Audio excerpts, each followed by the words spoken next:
హోమంలో వేసే నవధాన్యాలతోని ప్లాంట్స్ పెంచొచ్చని ఎప్పుడన్నా ఊహించిరా గైస్? మీకు తెలుసు కదా మన డైలాగ్, మనం ఎప్పుడు ఊహించనివే చేస్తాము. ఇది యాక్చువల్గా మా కజిన్ వాళ్ళ ఇంట్లో ఈ హోమం జరిగింది గైస్. అండ్ ఈ నవధాన్యాలు అయితే కంపల్సరీ అందులో వేస్తూ ఉంటారు. ఇవి వేయంగా మిగిలిపోయినాయి అనమాట. సో మనము ఇంటికి తీసుకొచ్చి దీంతో ప్లాంట్స్ పెంచితే ఎట్లుంటుంది అని చెప్పి కొన్ని బౌల్లో వేసుకొచ్చుకున్నాం అనమాట. దీంట్లోనైతే అన్నీ ఉన్నాయి. బార్లే ఉంది, వీట్ ఉంది, రైస్ ఉంది, మినుములు, పెసర్లు, ఉల్వలు, శనగలు అన్నీ ఉన్నాయి అనమాట. నవధాన్యాలను అందుకే అంటారు 9 types of seeds.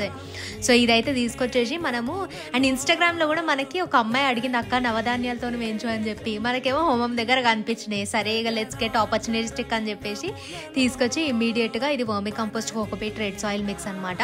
ఇందులో జస్ట్ ఇట్లా క్యాజువల్గా పోసేసిన. I'm very much excited guys. ఒకటే పాట్లో అన్ని రకాల ప్లాన్స్ పెరుగుతుంటే అసలు ఎట్లుంటుందో చూడడానికి అని చెప్పేసి నాకైతే ఈగర్గా ఉంది చూడడానికి. So if you are excited, channel మీదనైతే 2 కళ్ళు వేసి ఉంచండి, అప్డేట్ ఇస్తా. మీరు ఎప్పుడైనా పెంచిరా నవధాన్యాలతోని ప్లాన్స్? చెప్పండి.